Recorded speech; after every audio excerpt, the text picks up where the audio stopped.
ይህ የዘር ጉዳይ አይደለም፣ የንጹህ ሰው ሞት ጉዳይ እንጂ።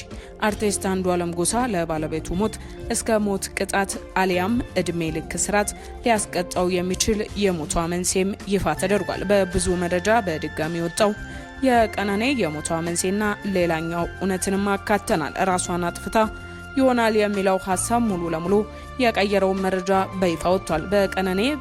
በቀነኔና በአንዱዓለም ጎሳ መኖሪያ ቤት የተገኘው የደም ናሙና እኚህንና በውስብስብ ሁኔታ ውስጥ የተገኘው መረጃን በመረጃ ሰዓታችን ምን አዲስ ነገር አለ የሚለውን አጠናክረን ልናደርሳችሁ በሰዓታችን ተገኝተናል። ሰላም ጤና ይስጥልን። የተወደዳችሁ የፌሽታ ሚዲያ ተከታታዮቻችን በያላችሁበት የበዛ ሰላም ለእናንተ ውድ ተከታታዮቻችን ይሁን ያለን ሰሞነኛና ወቅታዊ የሆኑ መረጃዎችን እነሆ በመረጃ ሰዓታችን ለእናንተ ውድ ተከታታዮች ይዘን ተገኝተናል። እናንተም ለቻናላችን አዲስ ከሆናችሁ ቻናላችንን ሰብስክራይብ እንዲሁም የደውል ምልክቷን በመጫን ዘላቂ የሆነ ቤተሰብነትን ከኛ ጋር ይመስርቱ። ትኩስና ፈጣን መረጃዎችም በፍጥነት እንዲደርሱ ያደርጉ እያለን ወደ ዝርዝር መረጃችን አለፍን። ቀነኔ በየጊዜ በአንዱዓለም ጎሳ ይደርስባት የነበረውን ድብደባ በተያዘ ምስል ፍንትው አድርጎ ካወጣው መረጃ ከቅርብ ሰዎች እየወጡ ያሉ መረጃዎችም በዚህ በቀነኔ ጉዳይ የብዙዎችን ልብ የነካው የቀነኔ አሟሟትም ይፋ ተደርጓል።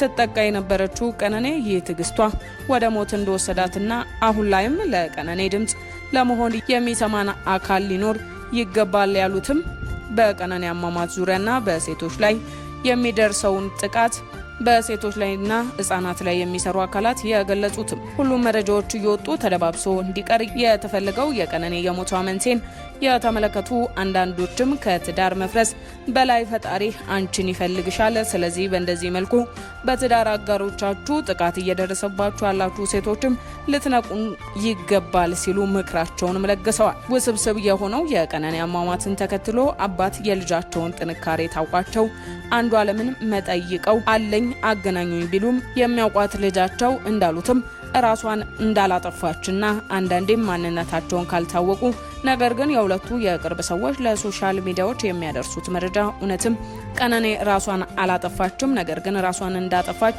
የማስመሰል ሴራ ስለመኖሩ አብዛኛውንም የሚስማማ እንደ ስሙ አንድ ሰው ከሞተ በኋላ ሊደረግ የሚገባው የፎረንሲክ ምርመራም ቀነኔ ሞተች የተባለበት የመኖሪያ ቤቷ ውስጥም እንኳን እንዳልተደረገና የቀነኔና የባለቤቷ መኖሪያ ቤት ውስጥም የረከቦት ምንጣፍ ውስጥ ደም ስለመገኘቱም የተገለጸው ከቀነኔ ሞት በላይ ዘፋኙ መታሰር ዋጋ ይሰጡታል ያሉትም ይህ የዘር ጉዳይ አይደለም፣ ፍትህ ለቀነኔ ሲሉም ቁጭታቸውንና ፍትህን ከመሻት ጉጉት የፖሊስ ምርመራ ውጤት ህዝብ በጉጉትና በትግስት እየጠበቀም ያለው ታዲያ የቀነኔ አሟሟት እንዲህ በውስብስብ ሁኔታ እንዳለ ነው ለቀነኔ ፍትህ እያሉ ስጋታቸውንም እያሳረፉ ያሉት። ታዲያ አንዳንዶችም ከሙያ አንጻር በዚህ ጉዳይ ሰፋ ያሉ ማብራሪያዎችንም ሰጥተዋል። እሱንም አካተናል፣ ተከታተሉ። የአስክሬን ምርመራ ውጤቱንማ ሸፋፍነውታል። ያውቃሉ እንዴ ደም በደም ሆና እሷ ህይወቷ ካለፈ በኋላ ሆስፒታል እንደወሰዷት ይታወቃል። በምንጣፍ ጠቅልለው እንደወረወሯት ይታወቃል። ምንጣፉን ደብቀው እንትን ውስጥ ሲከቱት ይታወቃል። ቆሻሻ ገንዳ ውስጥ ይታወቃል ሁሉ ነገር። ለሌሎቹ ሚስጥር የማይናገረው ሚስጥር ጠባቂዎች አይደሉም። ሚስጥርን እንዴት ሆኖ መናገር እንደሚችሉ አያውቁም ነበር። እህትየውና ሰራተኛዋ ናቸው። እሱ ቀጥቅጧት ደም አስክሮት ፌንት በልቷል። አንዱዓለም ቅጥቅጥ አርጓት፣ በቃ ቅጥቅጥ አርጓት ደም አስክሮት ወልቷል። ሰራተኛዋና እህቱ ናት ጮኸው አንስተው ወደ ውጭ ያወጧል።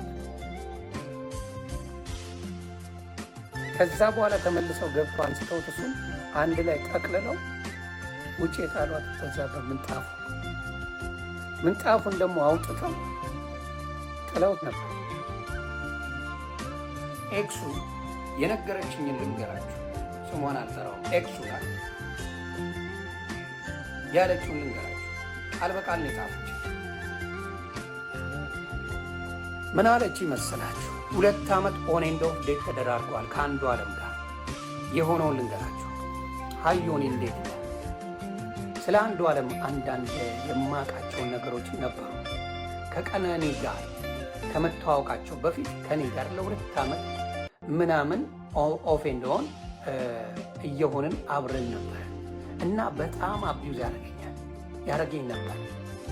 እየሰከረ እየመጣ ይመታኛል። ስልኩ ላይ በጣም ብዙ የሚያስጠላ ነገር አግኝቼበት አውቃለሁ። ብዙ ጊዜ ሊገለኝ ሞክሯል።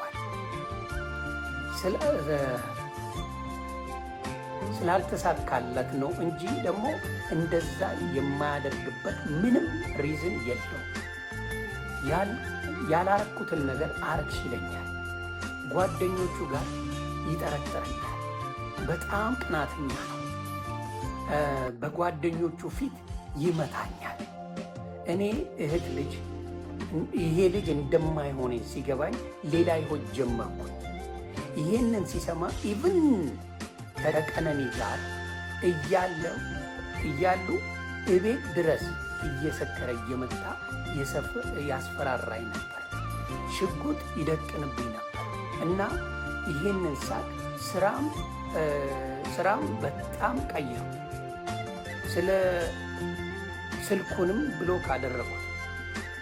እንደዛም ሆኖ ሲሰክር ይደውል ነበር። ይመስለኛል ቀነኒ የገደላት 100% አንዱዓለም ነው ትላለች።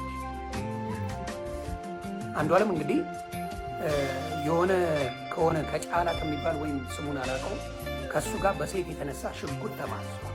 ይህን ታስታውሳላችሁ።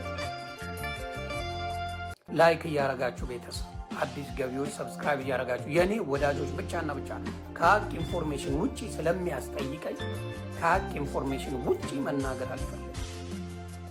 እውነተኛና ትክክለኛ ኢንፎርሜሽን የምትፈልጉ ብቻ ነው እኔ ቤት መምጣት የምትችሉ፣ አለበለዚያ ይከባል።